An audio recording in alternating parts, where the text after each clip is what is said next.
حالي من جي هر خلق جيشن قالي أو ماينا من جي ماينا هر خلق جي شنقالامي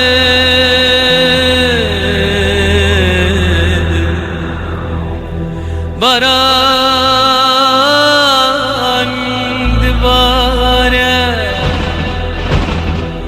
لبو هارا دل نواك هرجارة شنقالامي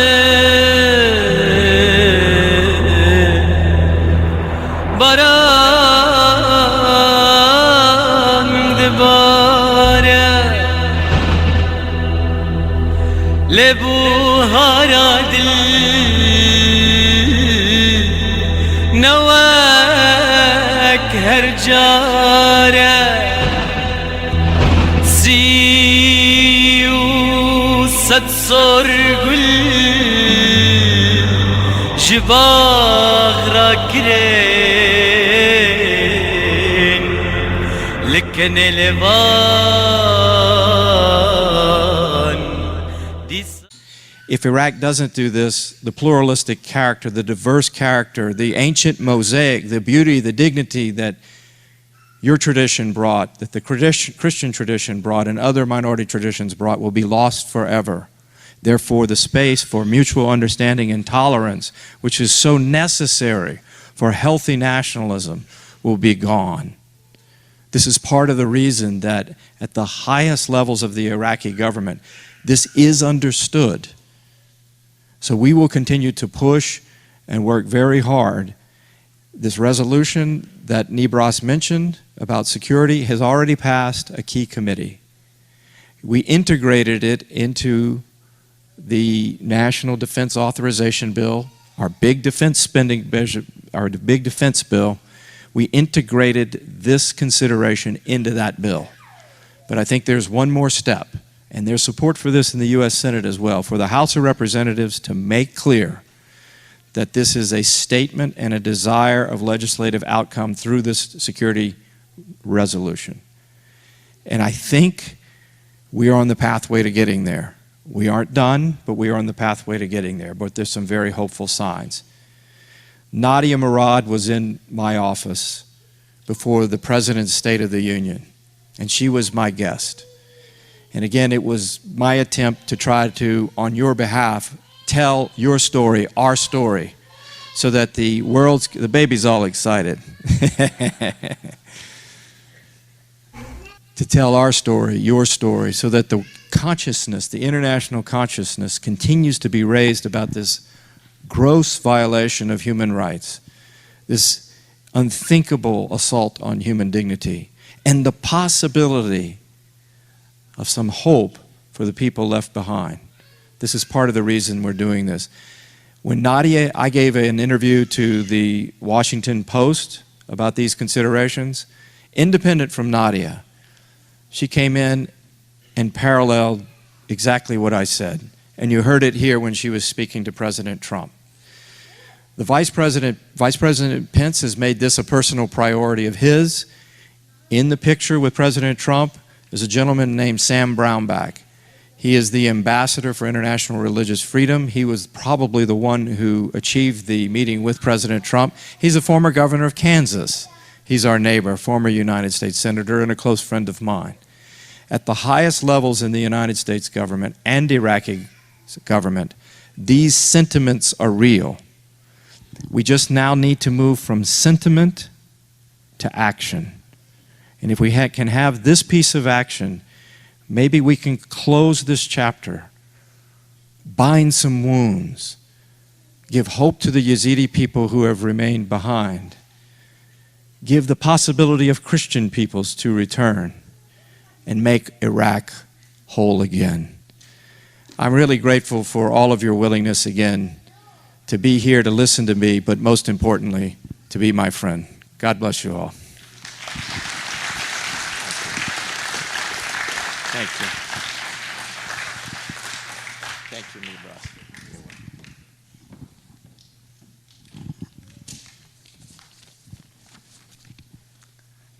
Thank you, Congressman, for joining us today and for your kind words. Our next speaker is Matthew Barber, who is a PhD candidate at the University of Chicago. Matthew has conducted research among the Yazidis over a number of years and was living in northern Iraq when the Yazidi Genocide first began.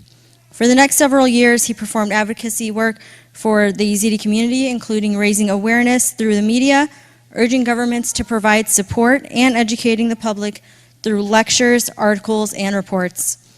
In 2015 and 16, Matthew returned to Iraq and served as the director of the Yazda organization, building and expanding a number of humanitarian projects for the Yazidi populations in Sinjar and the camps for the displaced, including medical services, shelter, and winterization, food aid, support for rescued female survivors, educational projects, and efforts to preserve Yazidi and cultural traditions. ماثیو باربر بۆ دکتۆرال زانکۆ شیکاغۆ تخوند. ماثیو گەلک ساڵان ناف ئێزیادا بەحث کریا وەختێ جینۆسایدا ئێزیا دەست پێکری ئەو بخۆ الباکووری عراقێت جی. بۆ هەندێک ساڵین دیوی پارێزگاریا چڤاکە ئێزیا کریا هوشیارکردنا میدیای بڕەوشە ئێزیا و بانگی گەلک حکوومەتان کریا کو هاریکاریاما بکەن و هەروەها پەروەردکردنا خەڵکی بڕاپورێن خۆ. 2015 تا 2016 و بەگەریە عراقی و وەک سەرۆک بۆ داخستنا ڕێکخراوە یازدا. دوی ئەختیدا گەلک کاران ڕابووە وەکی بەرفڕاکردنا پرۆژێن مرۆڤایی بۆ ئیزیال شنگارێ و دناف کەمپاژی گەلک لایەڤە پاراستنا ڕێ و ڕسمێن کەلتوری ئێزیا کریا. ماثیو.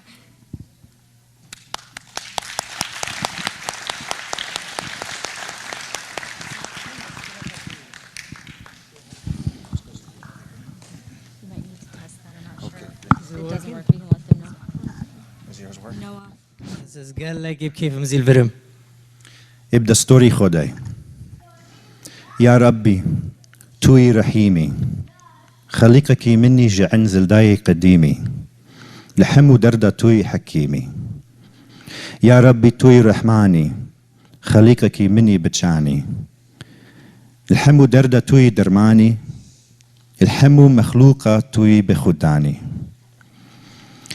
تبرستم سرفت جران بحماته يارو بران از دين جو از مشورم لحمو دردان از دين جو مدوي اك دلي بكا ناسي ميارك دوي إخاسي سلطان ازي رناسي چندي باو آخو آفو أغري بكرم ملك فخر الدين وشيخ شمس تشغلي جوفانا شيخ شمس وملك فخر الدين جعول حتى بآخري. I read these goals last year, but I thought that it was important to read them again.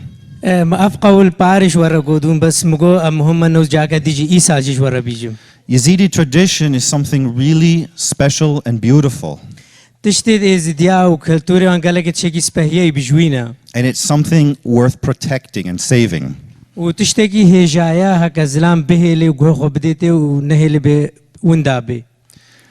Your culture and your tradition is something to be proud of. I know some Yazidis who don't feel very good about their culture because their culture has been attacked and criticized so much.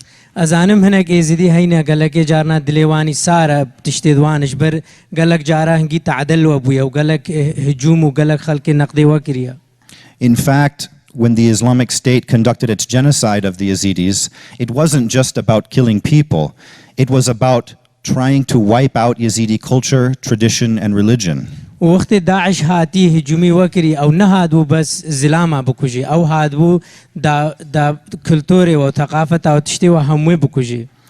Yazidi tradition is still alive today, and if a non-Yazidi like me can learn qawls, you can too, and I'm speaking to the young people.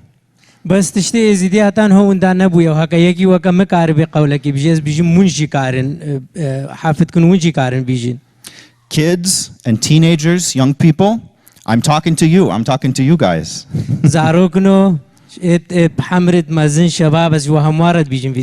It's very important that you sit with your parents, your aunts and uncles, your grandparents, and you learn about your tradition. قال لك مهمة وين بقيت خود مازنرا رونين داكو بابت خورا مامت خورا برايت خود مازنرا وين في تشتي بحلمني Learn qawls and chiroks. بحلمنا قولا وشيروكا You learn important stories about where you come from. وسالفت بلاش ورا بيجنو تشتاو نشكيدري هاتينا. I want to ask you a question to everybody here. How many qawls have you learned so far? أزي برسكش وكم چن قول وهل قرتينا تانها. If you can sit with the older people in your life, you can record qawls and stories that they know. هاكا وين بانت حمر مازنرا رونشتن وين كارن تشتيل باوان وين هموكي بسجلين. You can record their voices or you can write these down and you can memorize them. وين كارن يا دنجي وان بسجلين يا حافظ بكن يا بنفيسن. One of the best ways to resist the genocide is to affirm and learn your tradition. تشتي هري بيتريكا وين كارن بكن دا وكا قوتيش ددي في جينوسايد انه وين تشتي خوش بيرنا كن وين تشتي خو حافظ كن. Tradition. تزاني تشتي هكا بزمان بدنا يقودو او يوسانا يقلسا زوون داد بي. Yazidi tradition is based on oral traditions, not on written texts. جبر همو بزمان الدانا يقودو ننفيسي وجبر ويكي. You know this. I'm speaking to the non-Yazidis here. بجي از تبي تشتي زاني زي نديز دي رد بيجي. When there's violence and genocide and mass displacement and everyone becomes focused on securing their economic resources, it becomes very difficult to maintain these patterns of transmission whereby older people who have religious knowledge can pass these intricately rich texts that have to be memorized to pass them on to younger generations. This is something that's very serious. It's not like another religious tradition. If a genocide happens against Christians or Muslims somewhere in the world, they can go anywhere else and they still have a textual tradition around which their faith is based. But for a people like the Yazidis, their tradition is very connected to important sacred places. It's an oral tradition, and a genocide can be successful even if the majority of the people are not killed. خوشي. Now, Nadia Murad recently gave a speech saying that the Yazidi genocide has not ended. ناديا مراد نجمش بيا بايفا جود جوهيش جينوسايدا ازيديا خلاص نبويا. I agree with this statement because if the genocide had ended, people would not still be living in the camps. وراست بيجي ازي بايفا وي رجبر هكا جينوسايد خلاص وانهو فقر يابونا ارديت خوا. But thousands and thousands of Yazidis are still living in IDP camps 5 years later. بس هزارا ونزانن ازيدي هيش الكامبادا ينفا نقر ياينا اردي خوا. Most of the Yazidis who are still in the camps are those who did not have the financial ability to emigrate out of the country. ونزانن قالك جوان الكامبادا ماينج ماينش بر درافي وان نون بي دركفنش درفا چنش درفي عراقي. Also, on average, those who remained inside Iraq have less education than those who were able to emigrate out of Iraq. Education is often key to mobility. وتشتي دي ترجي قالك جد ماين قالك جد هكا دركتين اويد هكا شهادو وان هبون قالك جد ماين شهادة وانجي نبون نكارين وريا وانجي دركفن. Now, that doesn't mean that those who left Iraq have a lot of money. ونزانن اذا كش عراقي دركتين الدولة تيجي بون. And as you know now, life in America is very expensive. ونزانن حياة جي الامريكا جي قالك بهايا وبزحمتها. And it can become very challenging to get established here. والفيدري جي قالك بزحمتها يعني هتا تتيتا فيدري وريفد بحياتها.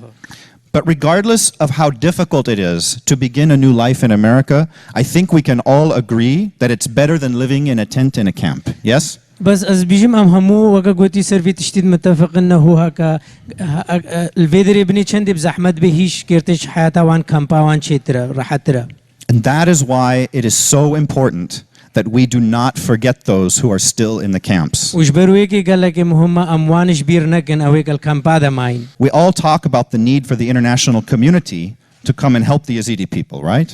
همو بحتيت كنون زانن إنهم بيجين شاوا مثلا أف دولة همو أو شرناين أري إزدياناكن. And we try to educate more non-Yazidis about the Yazidi genocide in order to get more support for Yazidis and help after the genocide. وأم تشنب خلقيرت بيفن وأم بيجنيت شب إزديا هاتي دا زانبن بيتر شبي هاتي دا قاربن مساعدة ما بكن. And it's easy to say, well, more people should come and help the Yazidis, help the Yazidis. وراحتها بزلام بيجي ولا ما بلابين مساعدة ما بكنوها.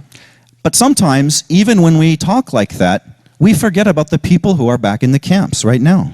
بس قالك جارة حتى وقتين فان بيواجد بيجن أموانش بيرات كنا ويلوان كم بادا. We say that others should help, but then we forget about those whom we could help. أمد بيجن بلا خلق بيش آري ما بكوان بك بس أم قالك جارة مش بيرات كن أم كارنش آري كي بكن. Are you expecting others to help more than you are willing to help? يعني إذا وانت توقعت كن يا ود في خلق شو بيتر مساعدة هناك بكاويتها كون ود في مساعدة وان بكن. I want to give you a challenge today. أزيرو تشتكي بجماوك التحدي يجي. This is something that's not easy, but I think it will make your life more meaningful. أزانم تشتكي نيرة حتى بس أزيد بيجموه معناك تشيتر دا حياتها. And that is to work to have as much compassion for your neighbor as you have for yourself. بني چند تدویت کیری خوبی هف چندی جیناری خوشی بفکر و کیری جیناری خواره. I'm challenging you to care as much for your neighbor as you care for yourself. از وقت گویی تحدیه کنه بنی چند تدویت کیری خوبی هف چندی کیری جیناری خوشی واره. Do you think this is possible? اون باورت کنه افتشتکه اون کارم بکن؟ By neighbor, yes, let him speak. Yes. So even our tradition or our قولس that told us about this. Absolutely. And that's another reason why it's important to learn them. إجبروي كي مهمة لازم داون بحلمني. By neighbor, I'm not talking about the people who live on the same street as you. I want to tell you something, and this is so important. فيس تشتكي بجماعة وقالك مهمة. There will never be a country or a non-Yazidi community or a non-Yazidi individual who stands up and saves the Yazidi people.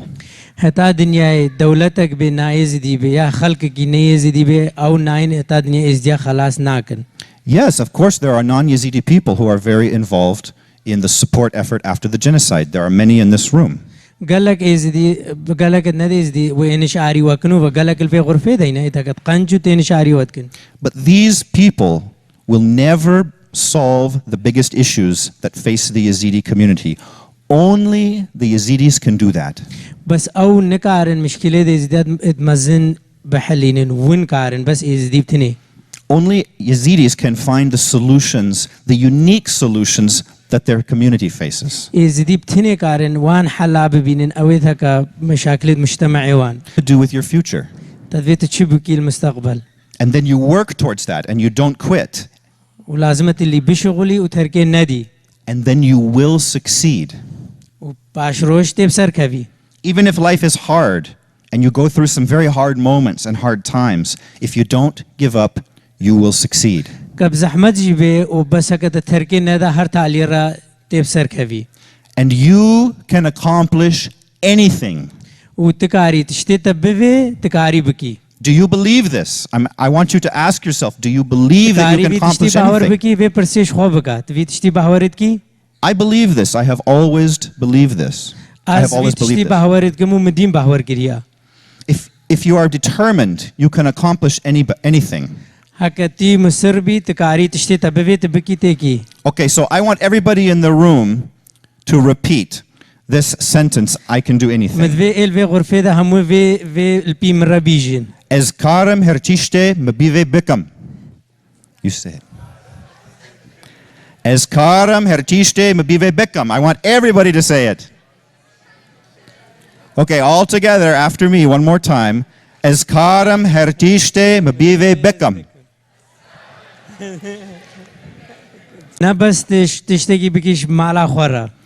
You have a responsibility to your community, to your society, and to your world. مسؤوليات تاعتش خورا بكيش مالا خورا وش مجتمعي خورا وش دنيا همويرا. Have you noticed how easy it is to care about our own families more than about the families of others? ونزان قال لك الراحة زلان بس جو خبدا مالا خوا تشتكي راحتها. And you can probably think about people who work hard to help their own family members, but they don't do much to help other people. ونزان قال لك إن مثلا قال لك خود تعبين مساعدة عائلة خود كن بس تشتكي أو ناكن شيء دي ترى. Let's not be like that. Let's make a commitment to help the people in our world, even if we think they have a better situation than us, even if they are not related to us.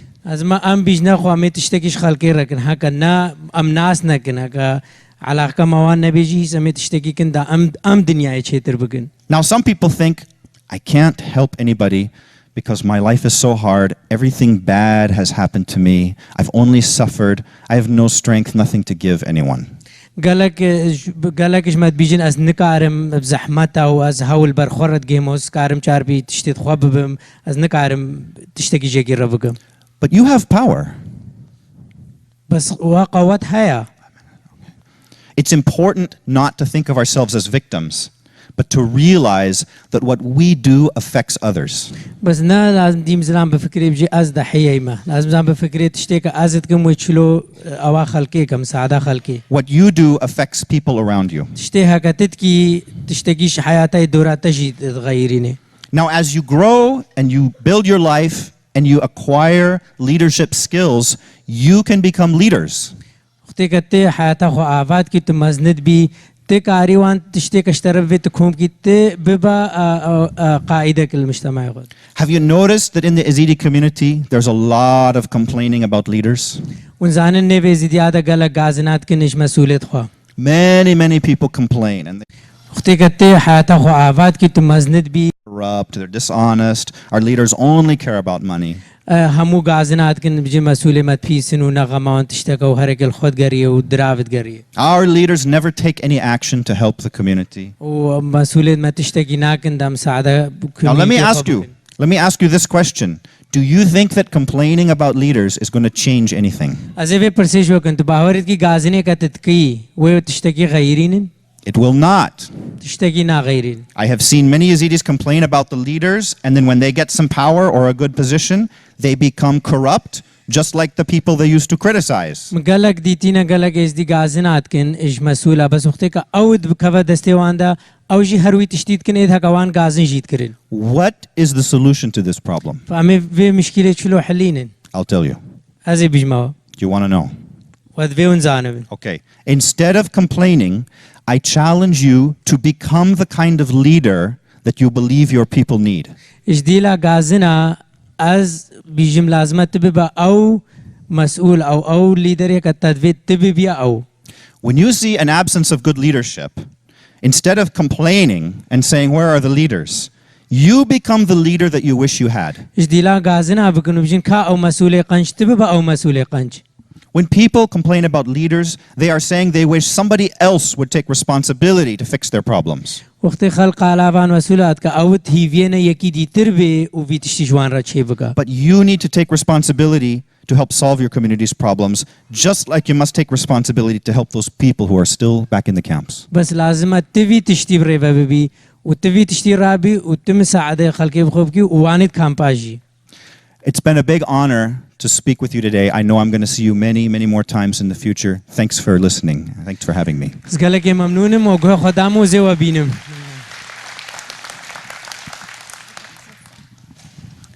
Okay, next we'll be hearing from a young Yazidi girl who recently visited Iraq and would like to share some of the things that she experienced while there.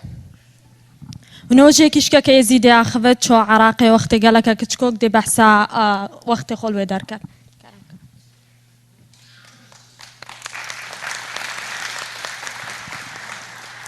Can you see over this? No. I don't think it goes any longer. Do you want me to stand with you and hold it? Hi, I'm Alita and I'm 10 years old. I know why we're all here. We're here to honor the people that went through this hard time in their life. It's August 3rd, the 5th gathering to remember the victims of Yazidi people. I hope and dream one day everyone can go back to their homes. I know that it will be hard to go back because ISIS destroyed everything in Shingal.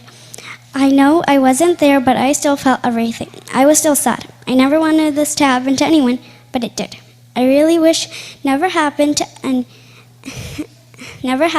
everyone enjoyed happiness again. But I know one day everyone will be happy again. I was only one when we left Iraq. I don't remember anything from my past. Then a couple of weeks ago I came back from Iraq and I saw how hard things were. It's even harder for me now but I'm so happy I got to meet my family because it's been a lot of years. 10 years I never got to see my family, but it's hard now that I know what they're going through. Nothing as before. No land, no service, no opportunity for education, especially the kids. What I saw is never going to be the same as before.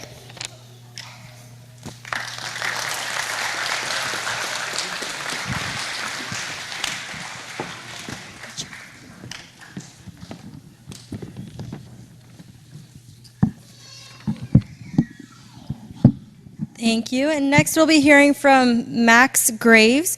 Max saw the need for legal services for immigrants and started the Center for Legal Immigration Assistance, also known as CLIA, in July of 2001. At that time, CLIA was the only nonprofit west of Omaha assisting immigrants and refugees by providing legal services.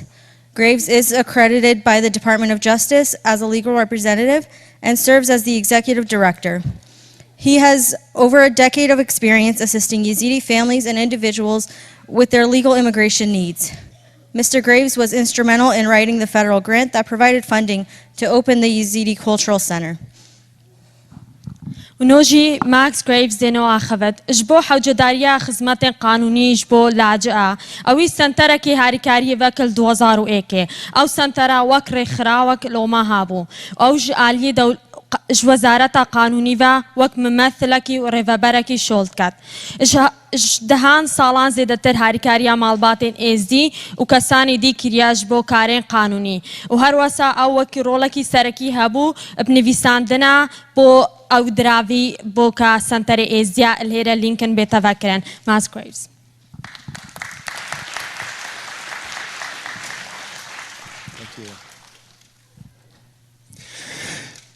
Thank you, and it's a great honor to be here. I guess it's been something like 17 years since I first met some of the families here, and it's been a great honor and privilege to serve you in the very best of our abilities. On this particular day, as you remember the atrocities of 5 years ago, our hearts go out to you. As a non-Yazidi, I realize that my capacity to understand what you're going through is very limited. I can't fully understand the repression that you as Yazidis has suffered so much in the past. I can't grasp the history of genocide. Over 70 genocides over your history is just almost unbelievably difficult and challenging. So as a non-Yazidi, I cannot fully understand what you're going through. But I and other non-Yazidis can do the following, I believe. Number one, we can mourn and grieve with you today. We can remember those events of the past. I know in our little office 5 years ago and the days following, people began to filter into our office and relate some of these horrific stories. We saw the tears as people started to tell these stories just stream down their faces. And we heard literally the crying and the wailing that came from deep down in their soul as they mourned over these terrible losses. We felt right in our hearts that deep sorrow and tragedy firsthand. But as the days went by, we were also inspired by a number of you who we had a chance to talk to, who told about what they were doing to try to help their families and those that they had known back in Iraq. I remember one gentleman, this happened a number of weeks, maybe months afterwards, came into our office and he was trying to raise all the money that he could to go back to Iraq and basically redeem a number of his female cousins who had been kidnapped by ISIS. And my heart was so touched as he told of what his plans were to buy them back and to give them freedom and allow them to have a life of the future. From the nonprofit community that are here today. And collectively we say we walk with you, we're for you, we are celebrating your successes as you look to the future. And also we not only want to walk with you, we want to stand up for you, stand up for your rights, to stand up for your immigration and refugee rights. And that's what we want to struggle with you for. In the past, our organization, the Center for Legal Immigration Assistance, has been able to help hundreds of Yazidis file for green cards and for citizenship and asylum applications and appeals with the IOM. Now, we've had the great joy of seeing families reunited. And you know, sometimes I feel a little bit like a father, like we send that application out and we wait and we wait and we wait, and you come to the office and you ask us, when is it ever going to happen? And we keep saying, I don't know, but We're going to contact people that we can. And we wait and we wait and we wait some more. And finally, the day of joy arrives and that spouse comes to the United States, or that mom or that dad, that child, that brother or that sister, in some cases you haven't seen for many, many years. And to see you come into the office and that relief, that burden falls from your shoulders, and to see the smile and just that final sense of peace that finally they're here. Thank you for letting us have a part of that. That is our joy as well. But we know that especially dealing with the immigration system, the refugee system today is very, very challenging. And I want to take just a moment to talk about that. There are so many delays. Many of you do have relatives in refugee camps who have been there for 5 years or so. I hear stories constantly of tents burning, of sickness invading the camps, of overcrowding. It's too cold in the winter and it's too hot in the summer, and many times families, because of certain tragedies, have to go into other tents, and so there are 2 families or more in one tent. We know that many times there are denials of cases, rejections of cases, and sometimes for no specific reason. That's what's so frustrating for us, is that we want to appeal that case, we want to win that case, but it's so general that it's very, very difficult to appeal it. The other thing is so hard, it's extremely difficult to even communicate with anybody who's making a decision. And that's been the immigration process of the last few years, and unfortunately it's getting even more difficult. But I don't want to give up. I don't want you to give up either. We want to do all we can to make future positive changes. I believe it is possible to make some of these changes if we all work together. Now, we need the politicians, and we're thankful for what they have done in the past, but there's more to do. We're thankful for the business community that recognizes Yazidis, but there's so much and more involvement that I'd like to see from the business community. Local funders in Lincoln recognize Yazidis, but I think that we've just begun tapping this resource. I'm thankful for the media attention, but there are so many people in Lincoln that don't even know there are Yazidis in Lincoln. And so we need more help and cooperation, and we'd like to work more with the media here in Lincoln. A number of months ago, I believe it's over a year ago, I know Layla and a lawyer from our organization and a woman who had been kidnapped by ISIS and myself went to Washington, D.C. to talk to some politicians to see what would happen if they heard firsthand the horrendous story of a woman who had been kidnapped by ISIS.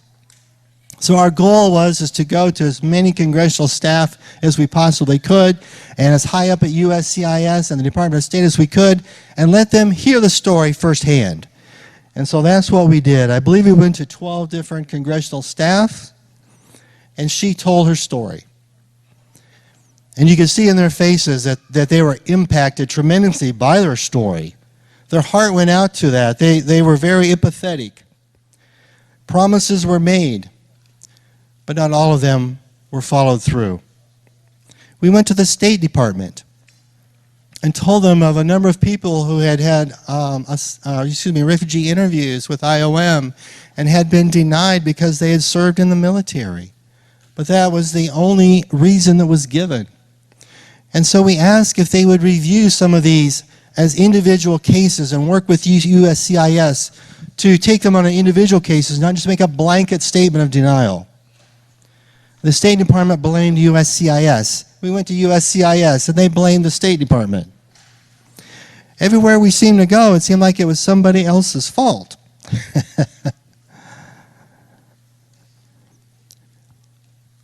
But this was the beginning. This is one of the beginnings. Many of you have already dealt with these areas. This was my first experience dealing directly with a Yazidi issue like this. And while it was discouraging that not everything has gotten better, yet I think that progress was made, and I want to encourage you to go forward. there is a key to unlock that door to open up things for more immigrants and refugees, for your family members that you filed for. After all, our government here in the United States is a government of the people, by the people, and for the people. Now, I was born in the United States. I've lived in Lincoln for 29 years. I'm a fifth-generation Nebraskan. My ancestors fought in the Revolutionary War over 250 years ago for the independence of the United States. But in America, those of you Yazidis who are United States citizens, your vote counts every bit as much as my vote. Your voice is just as important as my voice, and as we heard from Mr. Barber, and I agree, it's more important. Why is it more important? Because you are the Yazidis. And we will do what we can, and that's for sure, but it does depend upon you, and you have, I think, so much more power than what you realize.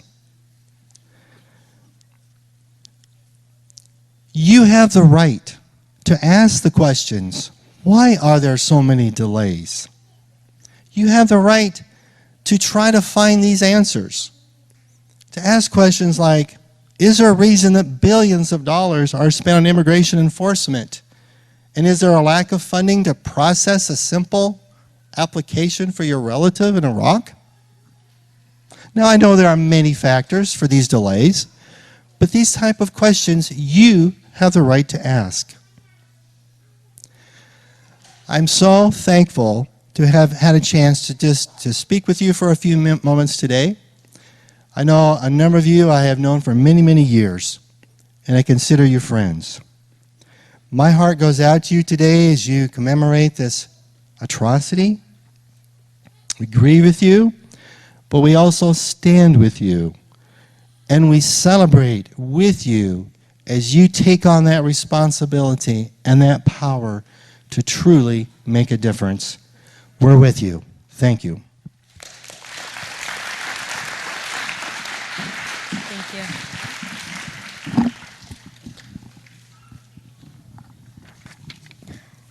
Okay, thank you to Mr. Graves. Next we have Basim, who is a Yazidi poet and survivor and was in Iraq in 2014 when ISIS invaded his village. And he will be describing his tragic events through a poem.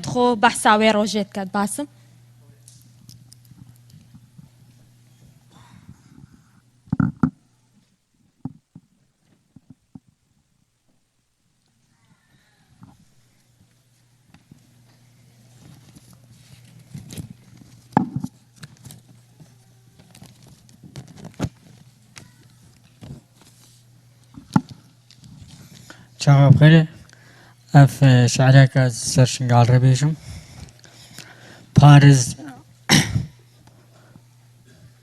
پارسه که درسن فرمان هی جبر دواما یک دنگ مناکا یک گوه خوان آدما مزنه مجی چاوی الدست خلقیا و چاوی خوان آدما چاوی دائی کا هیچ الهاتن آزارو کے دوانا هیچ هستید مرید ما نکرینا گورستانا ملت ما همول بن خیفتانا نخیفت مرد بنا جهو مال و نه امکارن وگرنا شنگال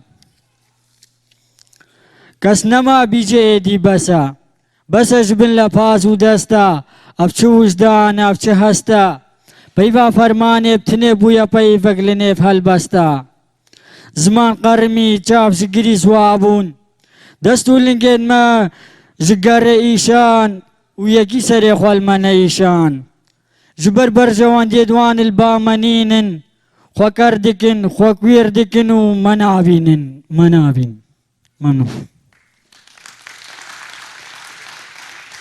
دست خوش باسم.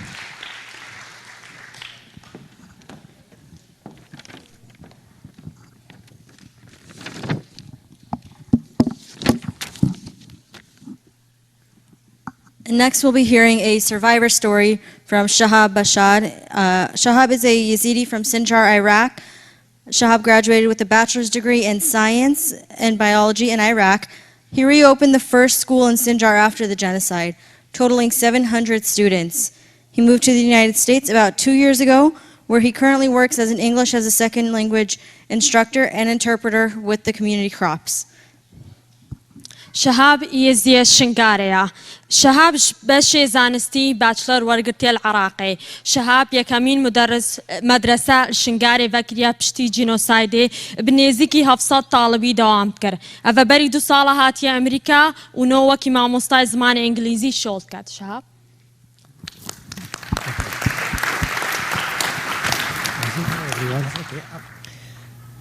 It's hard to retell this story, but it's an honor to share it with you today.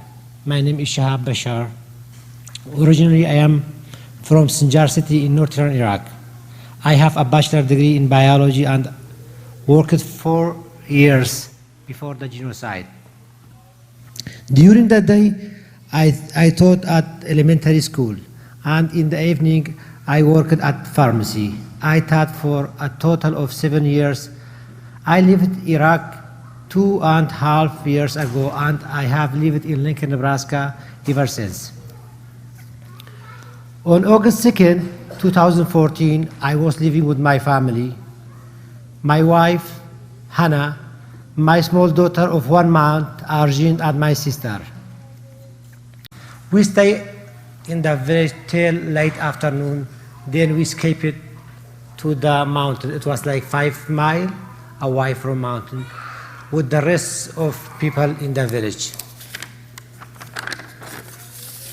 We reached mountain safely, but knew we needed to stay close to the source of the water. The north side of the mountains had a few wells and source of water.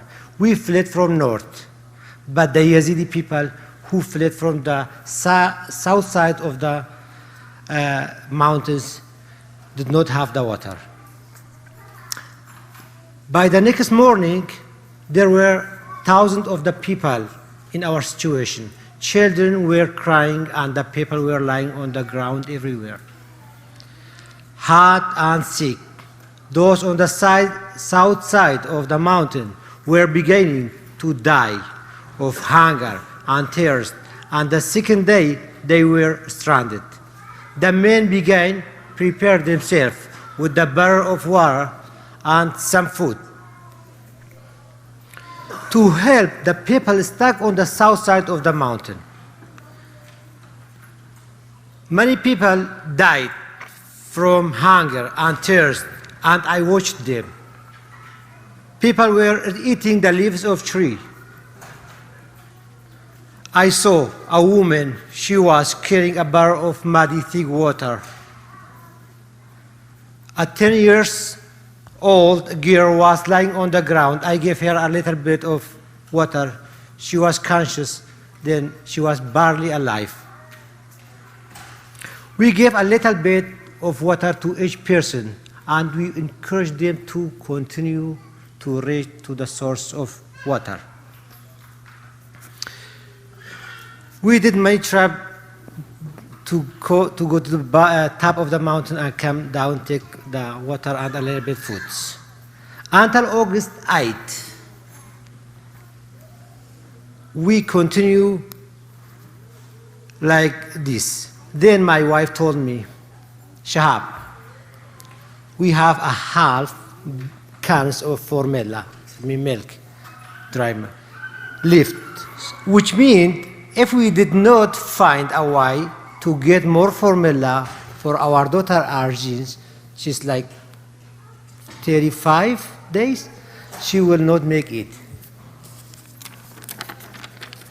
The Syrian border was between 10 and 15 miles away from the mountains. ISIS was surrounding us everywhere.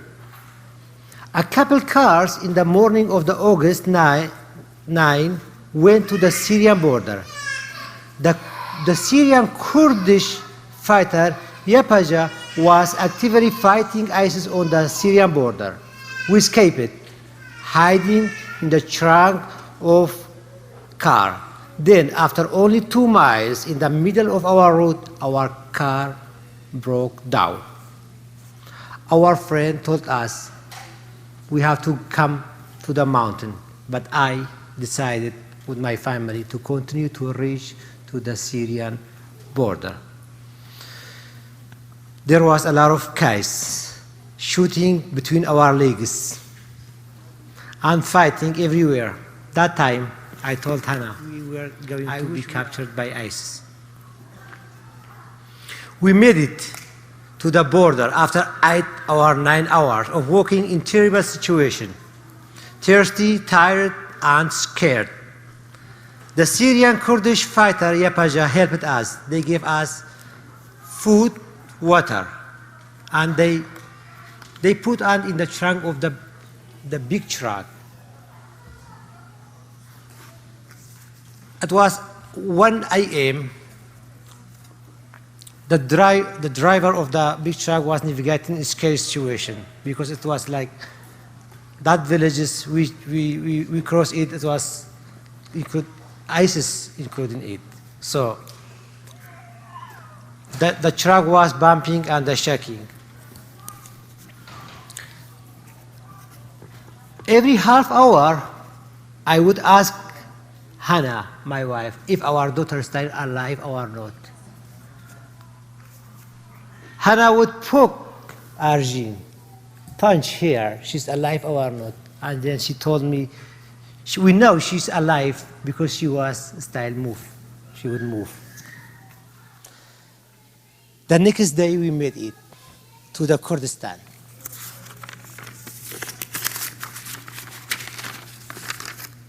Two days after I escaped the mountains, there were people from Lincoln in the Yazidi community who went to the White House and protested and called for help. At that time, Obama gave a speech. The government decided to bomb ISIS in a attempt to save the thousands of Yazidi on the mountain. After bombing ISIS car, so the passage opened between Syria and north of the Sinjar mountains. So thousands of the Yazidi on the mountain fled to the Syria border. Some of them went to Syria, some of the Kurdistan, and like that. After, 500 families stayed on the mountains. Meanwhile, I was living in Kurdistan with my family, with my father, mother, my wife, the rest of the family. I get a phone call from a friend in Sinjar. He told me there's a lot of cases they need, a lot of people they need a medication. We have medication, we have your medication in the mountains. They brought it from the village, but nobody can use that medication. So he told me, I wish you were here. You can help the people. Many people, kids, they are sick, they need. So I have a little bit experience in the medication. So because I work at pharmacy, I try to go to mountains, and the mountain style was surrounded by ISIS. Then I did it. I went through Syria. It was very difficult going to Sinjar in that circumstance. I did my job. I went, it was on the middle of the September. I helped many people. I gave them the medication. I read on them in Arabic. It was English on them, so I translate into Arabic. Then I came back to Kurdistan. In 2016, it had been over 2 years for the student going without education. So some family, hundreds of families stayed in mountains. They didn't leave the mountains. Their kids in 2 years without education. And the area the Sinjar was not safe. So nobody want to go to open the school. So I decided to go back to Sinjar to open a school for the students over there. Many students, 700 students. I opened a first school for them after genocide. some pictures when I reopened the school, so it was destroyed by the ISIS. Then, after 1 year, I get a visa to come to the United States. I decided to come to the United States. So now Arjun is alive. She's gonna start kindergarten. Last year she was at the preschool. This year, after 1 week, she will start kindergarten. Now I am working with the Yazidi Culture Center, and also I am working with the Community Crab non-profit organization. But unfortunately, thousands of girls like Arjun's, they died from hunger, disease, sake. And there's thousands still in captivity. Thank you for listening.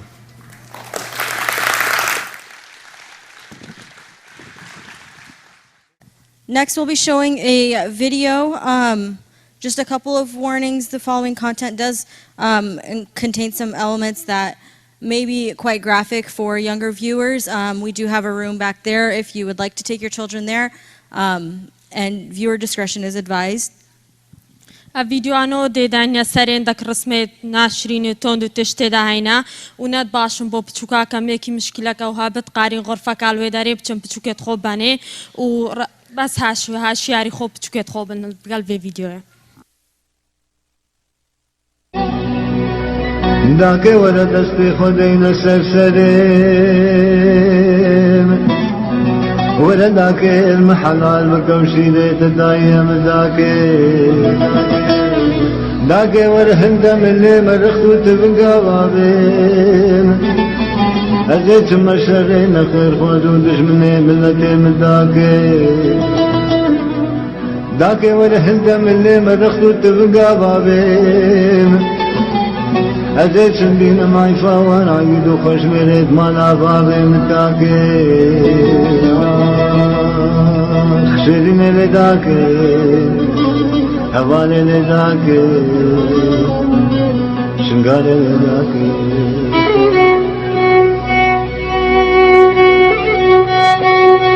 داكي قنهي منتبه قزمر منك قريشيني ستربام داكي قنهي منتبه قزمر منك قريشيني ستربام داكي ورا داكي بشكرين على كردستاني سرقورام داكي ورا شمر بلورينا چنستراني چاي شنگاري خوش بدلم داكي داكي خشرين لداكي هوالي لداكي شنگاري لداكي